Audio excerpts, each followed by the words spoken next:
She was sitting on the gravel shoulder of Route 9, about a quarter-mile past the grain elevator, with her knees pulled to her chest and her face buried in her arms. It was 6:40 in the morning. 3 trucks had passed her. The kind of trucks that passed everything, loaded, running late, moving through the kind of country where people learned early not to stop for things that weren't their business. She had not looked up for any of them. Mason Greer saw her from the cab of his pickup on the way back from the feed store, and he did what he almost always did these days, which was keep moving. He was 200 yards past her before something shifted in his chest, something quiet and old. And he pulled to the side of the road and sat there with the engine running for a long moment. Then he turned the truck around. She was maybe 11 years old. Her hair was tangled from sleeping somewhere it was not meant for sleeping. Her left arm had a bruise on it the color of a storm cloud, wide enough to wrap 4 fingers around. She was wearing a school backpack so stuffed it sat crooked on her narrow shoulders, and her shoes were on the wrong feet, which told him she had put them on in the dark, in a hurry, without anyone helping her. She did not hear him coming. He stopped the truck 20 feet back and got out slowly the way you would approach a horse that had been handled wrong. And he crouched down at the edge of the gravel so his eyes were level with hers. "Hey," he said. She looked up. Her eyes were green, and they were the kind of green that is bright even when everything around them is wrong. And what was in them was not just fear. It was the specific exhaustion of a child who has been frightened for a long time and has run out of the energy that fear requires. "You don't have to go anywhere you don't want to go," he said. "I'm not going to make you do anything, but you look like you could use some breakfast." She looked at him for a long time, then she looked at the truck, then back at him. "My name's Mason," he said. "I've got a ranch about 3 miles up the road. There's nobody there but me and a dog named Walt who thinks he's in charge." Something moved in her face, not quite a smile, but close to the shape of one. "I'm Delia," she said. Her voice was rough. The kind of rough that comes from crying a long time and then stopping because crying stopped helping. "Delia Oakes." "All right, Delia Oakes," he said. "Can I drive you somewhere warm?" She thought about it the way children think about things when they have learned that the wrong answer costs them something. Then she nodded. He opened the passenger door for her. And he did not ask her anything else until she had eaten 2 pieces of toast and most of a bowl of oatmeal at his kitchen table, and the dog Walt had laid his head in her lap, and she had stopped flinching at sounds from outside. Then he sat down across from her and said, "What happened to your arm?" Mason Greer was 54 years old, and he had the particular kind of stillness that belongs to men who have spent most of their lives outdoors, in weather, working alone. His hands were calloused and permanently stained with the dark earth of the Cimarron Basin, and he moved through his kitchen the way he moved through everything, deliberately, without hurrying, as if he had made peace long ago with the idea that things took the time they took. He had run the Greer Ranch alone for the past 6 years, since his wife Nora died of a heart attack in the back pasture on a Wednesday afternoon in October. Between feeding the horses and coming in for supper, he had found her just before dark. He had not moved the wooden stool she used to sit on near the paddock fence. He had not been able to explain why he kept it there. Only that moving it felt like agreeing with her absence in a way he was not ready to do. He still ran cattle. He still got up at 5:30 every morning and worked until the light was gone. Not because the work required that much of him anymore, but because the alternative was sitting inside with the particular kind of quiet that an empty house produces when it used to be full. He cooked enough food for one person. He drove the same roads every week.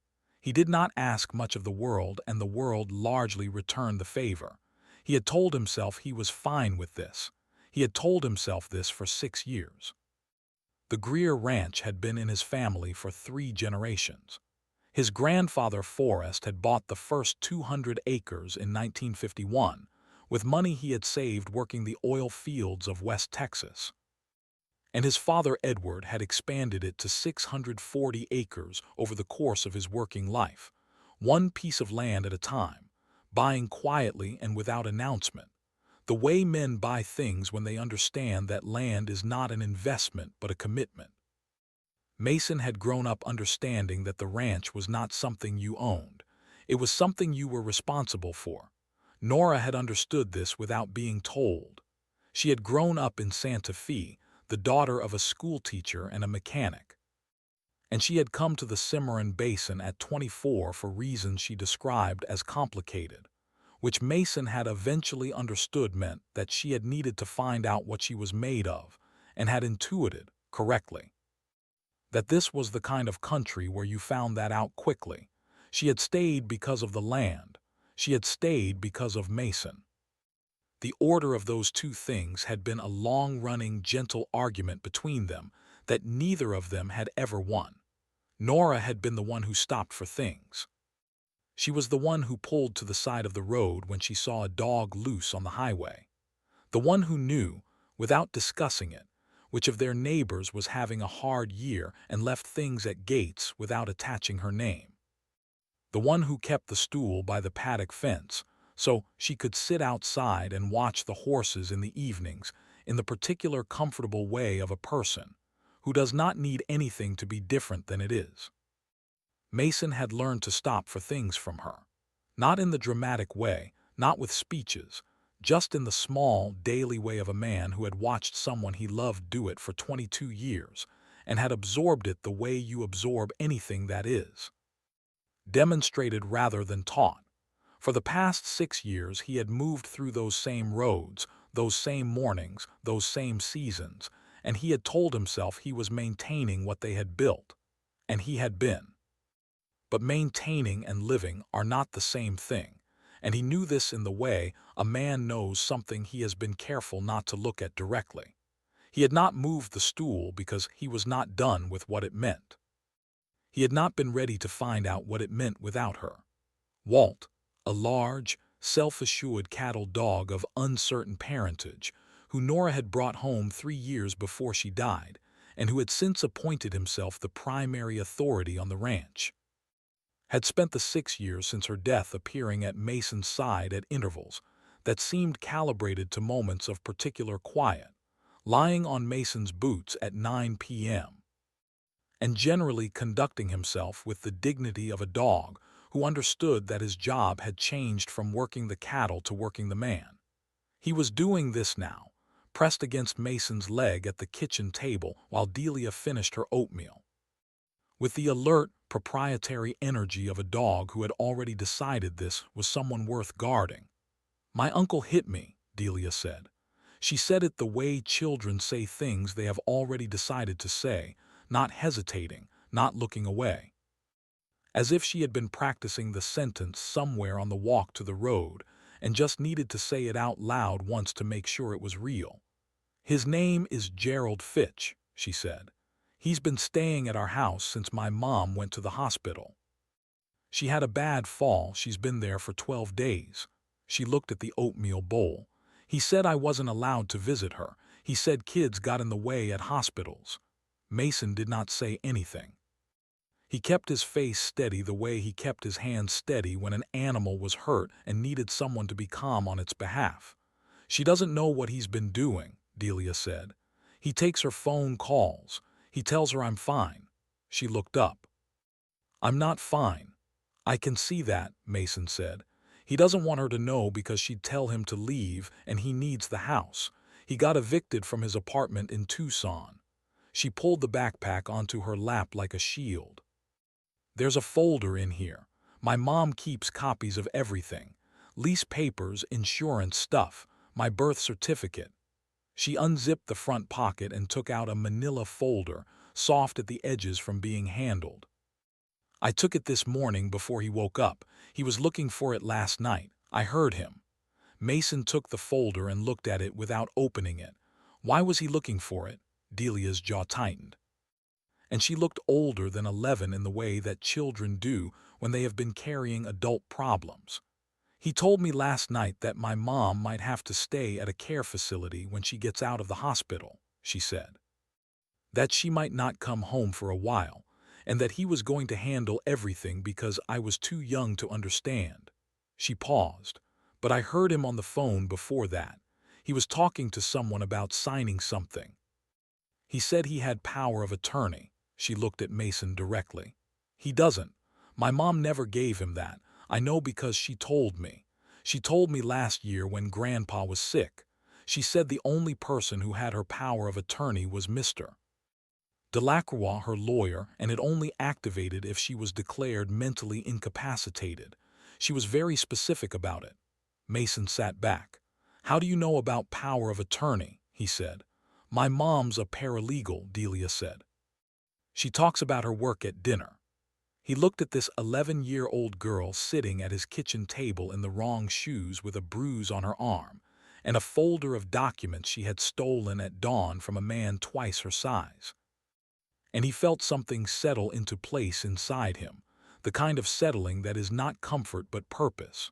He thought about what Samuel Oakes, Delia's father, had apparently been, based on nothing more than the fact of this child. You could tell a great deal about a parent from a child. You could tell when a child had been raised by someone careful and honest. Someone who treated them as a person capable of understanding real things rather than as a small creature to be managed. Delia spoke like someone who had been taken seriously. She had listened closely and remembered accurately. She had thought through the problem with the kind of methodical care that belonged to someone who had been taught that thinking through problems was useful rather than frightening. Ruth Oakes had raised a daughter who walked 4 miles in the dark and took the right folder and found the right house. Whatever Ruth Oakes was facing in that hospital room, she had not failed the most important thing she was responsible for. "Your mom," he said. "What's her name?" "Ruth," Delia said. "Ruth Oakes." "And your father?" He asked it gently. Delia looked at the table for a moment. "He died when I was 3, she said. "I don't really remember him. But my mom keeps his picture in the kitchen." She looked up. "She said he was the kind of man who fixed things right the first time and didn't make a big deal of it. She said it the way children relay things told to them by parents, with the total confidence of someone who has accepted the description as true and sees no reason to question it." Mason nodded. He did not say anything more about it. "All right," he said. "Let's look at what's in this folder together." The Cimarron Basin sat in the eastern edge of New Mexico, where the land goes flat and wide, and the sky takes up more of the world than the ground does. In October, it carried a particular kind of light, dry and gold, and coming in low from the south. The kind of light that makes shadows long and edges sharp, and everything look like it matters more than it probably does. Mason had lived inside that light for 41 years, and he still noticed it some mornings in the way you notice things that have always been there, but that you almost stop seeing. He knew of Gerald Fitch the way people in a county of 8-0 know things about each other without trying to. Fitch had grown up in Cimarron but had left in his early 20s and come back in pieces over the years, each return accompanied by a different explanation and a shorter stay. He was the kind of man who moved through rooms with too much comfort, who used first names too quickly, who had explanations for everything before you had finished asking the question. People in town had the vague sense of him without being able to say exactly what it was they didn't trust. Ruth Oakes had come to Cimarron 6 years ago from Albuquerque with Delia as a baby and had built a quiet, careful life. She worked for a law firm 40 miles away. She kept a neat house on the edge of town with a vegetable garden along the south wall and a gate that always latched properly. Mason had seen her at the feed store a few times, had nodded. Had heard she was capable and steady. Had not known she had a brother until this morning. He opened the folder at the kitchen table after Delia had gone to wash her face. The documents were organized the way someone organized things who expected someday to need to find them quickly. Insurance cards, the deed to the house, a copy of Ruth's will, Delia's school enrollment papers, and at the back, A single handwritten note in tight, neat letters on law firm stationery. It said, "In the event I am incapacitated, Gerald has no legal authority over my affairs or my daughter. POA is with Daniel Delacroix, Delacroix and Associates, Cimarron. Delia is to be cared for by Margaret Holloway until I am able to care for her myself." Below it, a phone number. Below the phone number in smaller writing, "Gerald will try. He always tries. Don't let him." Mason read it twice. Then he folded it along its original crease and put it back in the folder and sat with his hands flat on the table. Ruth Oakes had written that note knowing, or strongly suspecting, that her brother was the kind of man who would need to be stopped. She had organized these papers the way a careful woman organizes things she hopes she will never need and is afraid she will, and she had not been able to get far enough ahead of what happened. Walt came and put his head on Mason's knee. Mason scratched the dog's ear without thinking about it. "All right," he said to the empty kitchen.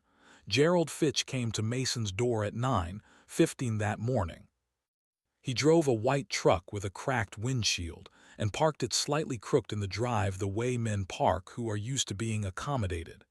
He knocked once, not the knock of a man asking, and when Mason opened the door, Fitch smiled the smile of a man who had rehearsed the version of himself he intended to present. He was 48, thick through the shoulders, with the kind of tan that comes from outdoor work done indoors, and a way of standing that used more space than it needed to. He wore a button-down shirt with the cuffs rolled in the specific way of a man trying to suggest he had just come from something legitimate, and he looked at Mason with the easy confidence of someone who has never had a door not open for him.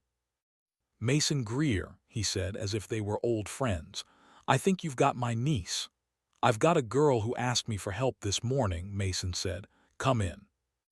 Fitch came in and looked around the kitchen with the brief assessing look of a man counting what things were worth, and then he looked at Delia, who had come to stand in the doorway of the back hall. Something passed between them, not affection, not even recognition in the way family recognizes family, something more like two people who know exactly what the other one knows. "There she is," Fitch said, and his voice was the voice of a man performing relief. "Delia, I've been worried sick." Delia did not move toward him. "I fell," she said quietly and touched her arm. "She fell," Fitch agreed, looking at Mason with the easy confirmation of a man who has used this explanation before and found that it works. "She's always been clumsy." "Ruth would tell you the same thing." He looked back at Delia. "Come on, sweetheart, let's get you home." "She's not going anywhere she doesn't want to go," Mason said. Fitch turned to look at him fully. The smile stayed, but something behind it shifted. "I'm her legal guardian while her mother's in the hospital," Fitch said. "I don't know what she told you, but she's a child. She gets ideas." "She told me her mother's name is Ruth," Mason said. "She told me Ruth is at Cimarron General. She told me you have been staying at the house since Ruth was admitted 12 days ago." He paused. "She also told me about the power of attorney you've been discussing on the phone." The smile did not disappear. Men like Fitch do not let smiles disappear quickly because a smile is a tool and tools are not set down until they have finished their work. But the certainty behind it changed. "I don't know what a child told you," Fitch said. "But I am the only family this girl has available. Her mother is incapacitated. I am the responsible adult in this situation, and I am asking you to return her to my care." "You're welcome to call Daniel Delacroix," Mason said. "His number is on a piece of paper in that folder. He holds Ruth Oakes' legal power of attorney. If he tells me you have standing, I'll hear it from him." Fitch looked at the folder on the kitchen table. For one moment something moved in his face that was not performed at all. It was the look of a man who had built something carefully and has just seen the thing he didn't account for. Not panic. Something quieter and colder than panic. The specific recalibration of a person who has operated for years on the assumption that no one will be paying close enough attention, confronting the evidence that someone finally was. Then he recovered it. The smile came back, smaller now. Less warm, the version of a smile that is not for persuasion but for closing distance. I'd be careful, Mason. Getting in the middle of a family matter is not a simple thing. Neither is hitting an 11-year-old, Mason said. The kitchen was very quiet. Walt, who had been lying under the table, stood up. Fitch looked at Delia one more time, the kind of look that is meant to remind a person of something, and then he walked out. Mason heard the white truck back out of the drive. He stood at the window until it was gone from sight, and for 30 seconds after that, because men like Gerald Fitch sometimes came back around. Then he turned to Delia, who had not moved from the doorway. "Was that okay?" she said. Her voice was very small. "That was exactly okay," Mason said. "Now let's call Mr. Delacroix." Daniel Delacroix had practiced family law in Cimarron for 31 years, and had the particular manner of a man who had seen enough of what families do to each other, that nothing surprised him anymore, but who had also seen enough people do the right thing that he had not stopped believing it was possible. He listened to Mason on the phone without interrupting. Then he said, "Is the folder safe?" "It's on my kitchen table," Mason said. "Don't let it out of your sight." A pause. "Ruth named Margaret Holloway as Delia's emergency guardian. Do you know Margaret?" "I know of her. She runs the flower shop on 3rd. "She does. Call her. Then call me back." Another pause. "Gerald does not have power of attorney. He does not have guardianship. He does not have any legal standing over Delia or Ruth's affairs.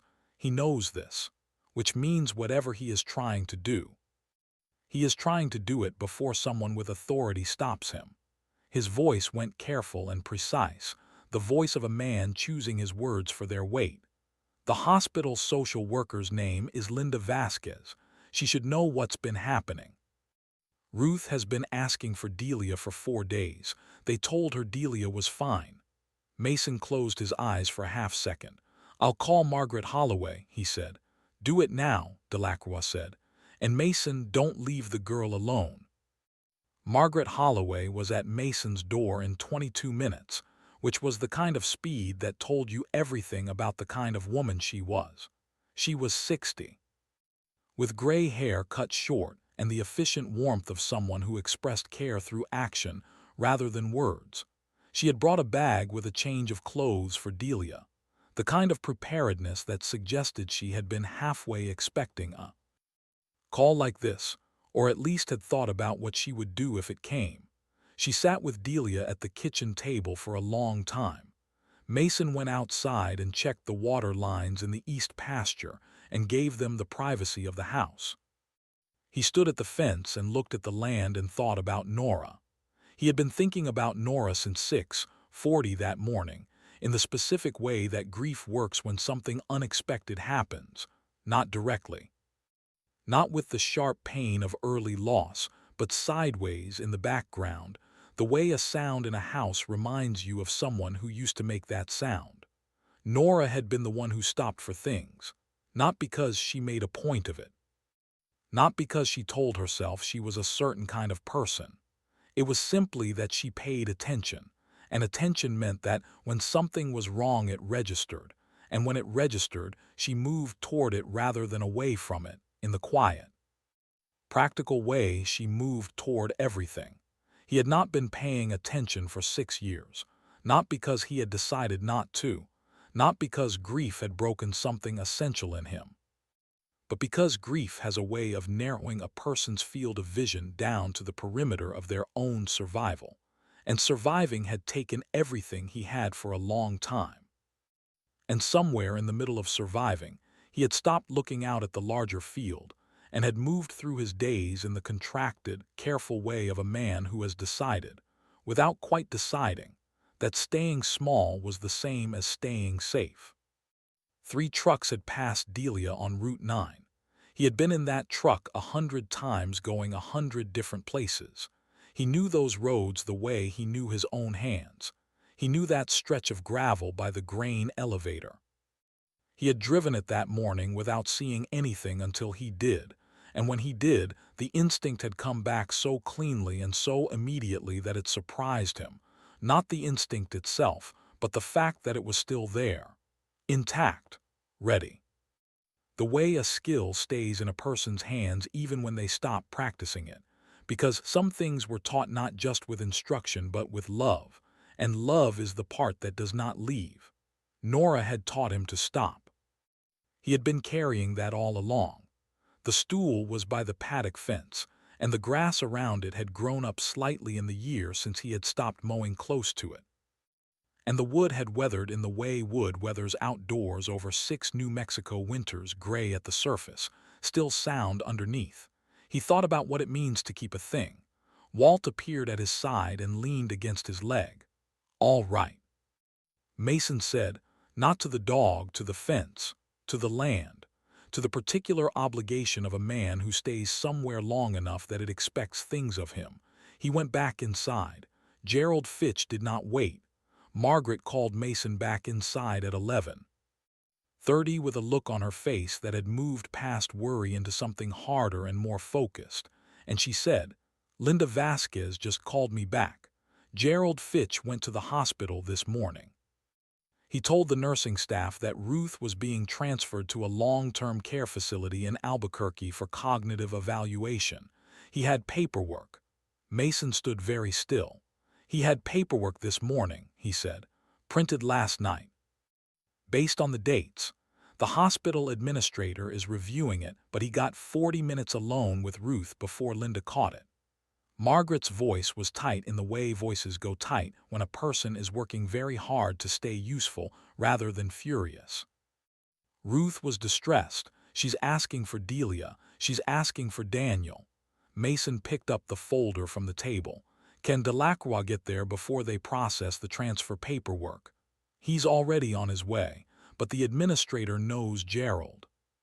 They've dealt with him before on a different matter, and he left a good impression."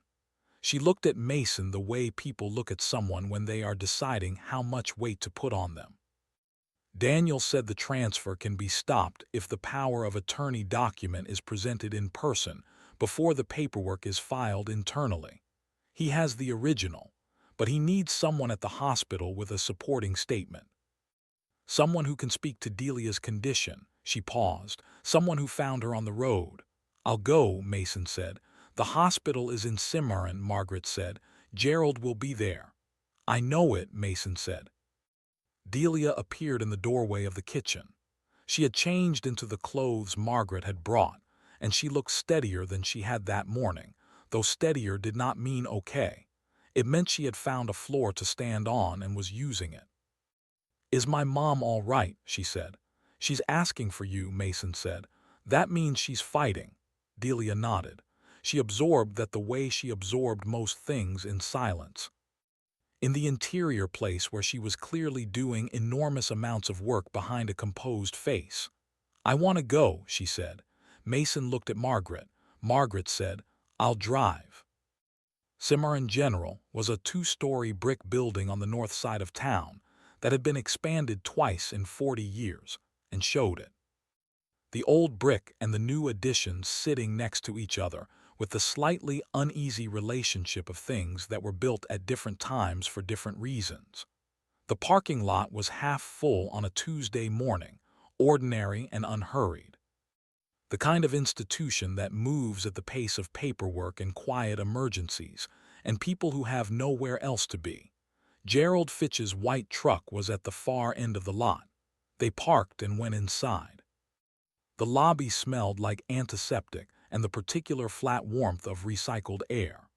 A woman at the front desk looked up when they came in, and her expression shifted in the specific way that expressions shift when a situation that has been developing has just developed further. Daniel Delacroix was already at the administrator's desk when they arrived. He was a small man, compact and deliberate, with a briefcase he had clearly carried for 20 years, and the kind of stillness that belongs to people who have learned to be the calmest person in the room.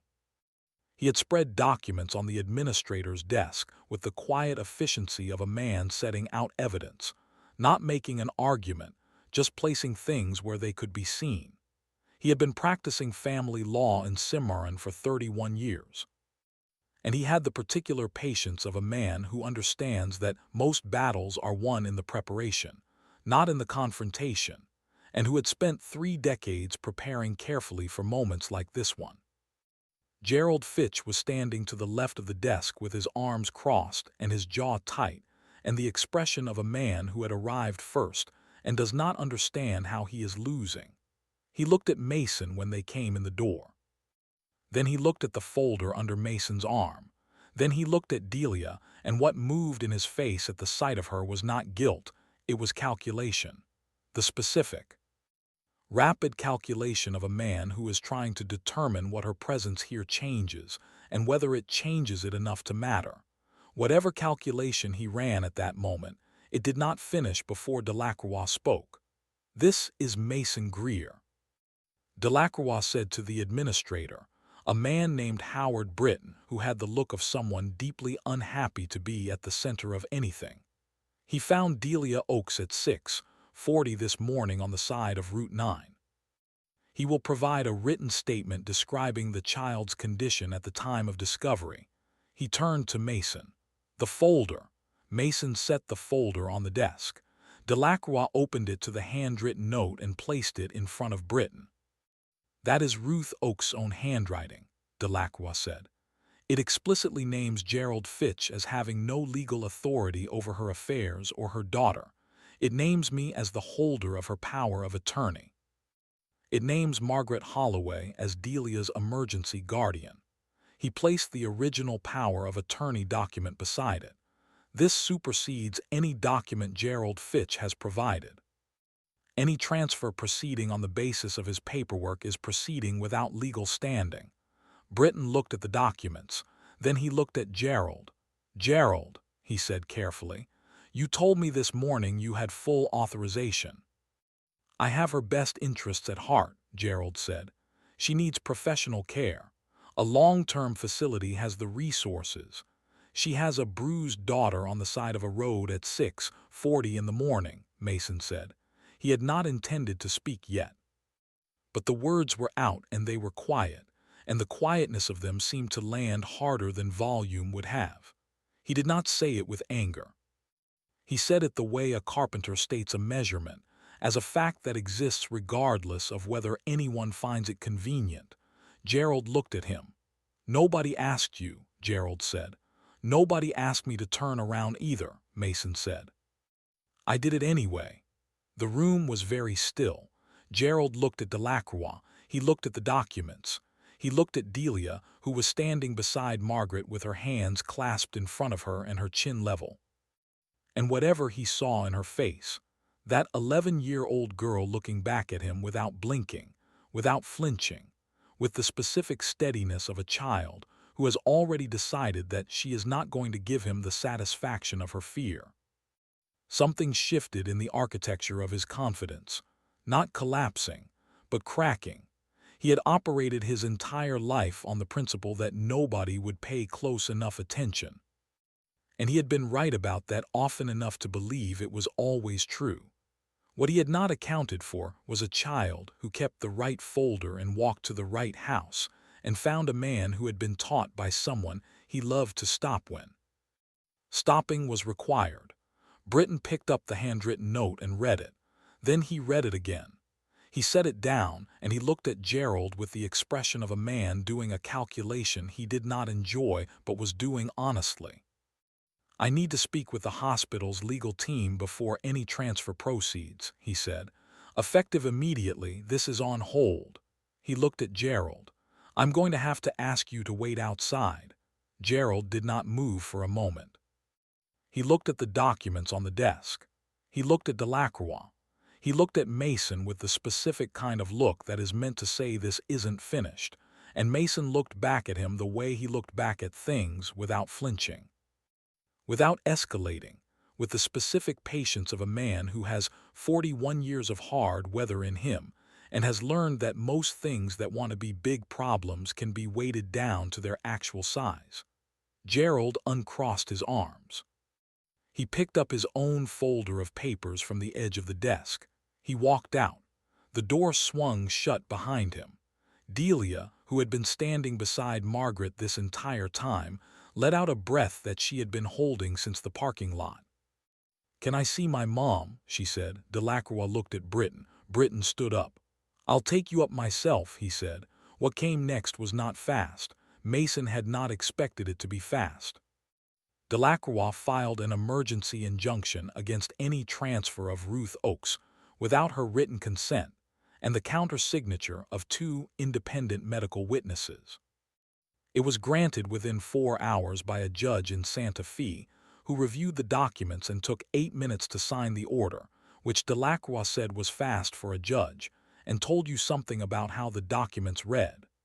Ruth's treating physician, a careful woman named Dr. Anita Reyes, who had been asking questions about Ruth's situation for 3 days and not getting satisfying answers, provided a formal statement that Ruth was cognitively oriented, medically stable, and had been asking for her daughter and her lawyer since day 4 of her stay. She also noted that she had twice been told by Gerald Fitch, who had presented himself as Ruth's primary family contact, that Ruth's emotional distress was a symptom of her injury and should not be used to guide her care decisions. Dr. Reyes had written this in her patient notes with the careful, measured language of a physician who knows that what she is documenting is wrong and is creating a record that will matter later. Linda Vasquez filed a report with the county's Child Protective Services office. The bruise on Delia's arm was photographed and documented by a pediatric nurse named Owen Harbert, who had been doing this work for 19 years, and whose written report used language that was clinical and precise, and did not editorialize and was, for that reason, impossible to dismiss. He had also noted that the bruising pattern was inconsistent with a fall, which was not something he had been asked to determine, but which he had determined because it was true, and because he was the kind of man who included true things in reports whether or not they were convenient. The paperwork Gerald had brought to the hospital, documents that claimed to establish power of attorney and requested the transfer, was reviewed by the hospital's legal team and found to contain a notary seal from a notary in Albuquerque whose license had expired 14 months prior. The documents were not valid. They had never been valid. They had simply been confident enough in their presentation that no one had checked them closely enough, quickly enough, which was the only kind of plan Gerald Fitch had ever known how to make. He had always moved through the world on the assumption that presentation was the same as substance, that if a document looked official enough, and a man sounded certain enough, and the people he was dealing with were busy enough, the details would stay unexamined. It had worked before. It had worked often enough that he had stopped seeing it as a risk. What he had not accounted for was a paralegal who organized her papers before she needed them and wrote a note in her own handwriting naming him specifically, because she knew exactly who he was and what he was capable of. And she had done everything she could to leave the right things in place before the worst happened. What he had not accounted for was an 11-year-old who listened at dinner. What he had not accounted for was a man who turned his truck around. Sheriff's Deputy Claire Malone came to Mason's ranch at 4:00 that afternoon. She was 35, with the direct, unhurried manner of someone who had grown up in this county and had no illusions about what people were capable of, but also no illusions about what they were responsible for. She took Mason's statement at the kitchen table, with Walt sleeping under it, and she asked clean questions and wrote down exactly what he said and did not suggest what he should or shouldn't include. When she was done, she looked at the table for a moment and then looked at Mason. "He was at your door at 9:15, she said. "He was, and you sent him away." "I told him he was welcome to call the lawyer," she nodded. "Gerald Fitch has a record in Tucson," she said. "Financial fraud. Nothing violent on paper, but there are 2 protective orders from 2 different addresses that were never pursued past the filing." She closed her notebook. The child's statement and the medical documentation are enough for a formal interview. If he used those documents at the hospital knowing they were invalid, that's fraud. Possibly elder abuse statutes apply depending on how far he got with Ruth before she was aware of what was happening. She looked at Mason directly. The woman who finds out her brother has been keeping her daughter away from her for 12 days tends to provide a very clear statement. Ruth Oakes is a paralegal, Mason said. Claire Malone picked up her hat from the table. Then I expect her statement will be thorough, she said. Gerald Fitch did not come back to Mason's property. He left his things at Ruth's house and drove out of Cimarron that afternoon. Which Keller, Mason's neighbor 2 ranches over who had seen the white truck on the highway heading west, reported without being asked, because that was the kind of county it was. Claire Malone noted the direction and made the relevant calls. He would be found, in the patient way that law enforcement finds men who are running from paper rather than from people, because paper does not get tired and paper does not lose the scent. Ruth came home 9 days later. Margaret Holloway organized it the way she organized everything, without asking permission, without announcing it as a gesture, simply deciding it was necessary and making it happen. The house had been cleaned. The vegetable garden along the south wall had been watered in Ruth's absence by a neighbor named Clara Bowen, who had done it every other morning without being asked, because she had noticed the plants needed it, and she was that kind of woman. There was food in the kitchen that 3 different people had contributed without coordinating. Mason drove Delia to the hospital to pick her up. The Cimarron Basin sat in the eastern edge of New Mexico, where the land goes flat and wide, and the sky takes up more of the world than the ground does. In October, it carried a particular kind of light, dry and gold, and coming in low from the south. The kind of light that makes shadows long and edges sharp, and everything look like it matters more than it probably does. Mason had lived inside that light for 41 years, and he still noticed it some mornings in the way you notice things that have always been there, but that you almost stopped seeing. He watched through the truck window as Ruth Oakes came through the sliding doors in a wheelchair, required by policy, not by need, with Delia walking beside her holding her hand. And he watched the moment that Ruth stood up from the wheelchair and pulled Delia into her arms and held her for a long time on the sidewalk in the October light. And he thought about Nora, which he did most days, and about what it meant to stay somewhere long enough that when something falls, it falls into your hands. He was still thinking about it when the passenger door opened and Delia climbed into the front seat. "She wants to say thank you," Delia said. "She doesn't need to," Mason said. "She knows she doesn't need to," Delia said. "She wants to anyway." He got out of the truck. Ruth Oakes was 38. With dark circles under her eyes that would take weeks to fade, and a stillness about her that came not from peace, but from the specific exhaustion of someone who has spent 12 days fighting from a position of enforced helplessness, and has only just been allowed to stop. She stood beside the wheelchair with her hand on Delia's shoulder, and she looked at Mason with the kind of directness that belongs to people who have stopped having the patience for anything that isn't real. "I don't know how to thank you," she said. "You organized those papers," Mason said. "You wrote that note. You did the work before any of this happened." He paused. "I just turned the truck around." She looked at him for a moment. Then she said, "Why did you?" He thought about it. He thought about Nora. He thought about 6 years of moving through mornings out of obligation and checking the sky and telling himself he was fine. He thought about a wooden stool by a paddock fence. "I don't know if I have a clean answer for that," he said. "Somebody should have." 3 trucks went past her. He looked at the October light coming in low across the parking lot. It seemed like the kind of thing you turn around for. Ruth was quiet for a moment. "She told me you have a dog named Walt," she said. "He thinks he's in charge." She said he let her sit with him. Ruth looked down at Delia, then back at Mason. That mattered. The first kind matters more than people know. Mason nodded. He did not say anything else, because there was nothing else that needed saying, and he had learned a long time ago that silence was often the most honest response to a thing being true. The injunction against Gerald held. The expired notary seal was enough to open a formal fraud investigation, and Pete Aldredge from the county prosecutor's office, a quiet, thorough man who had been doing this work for 23 years, and had the patience of someone who understood that cases are built the way houses are built.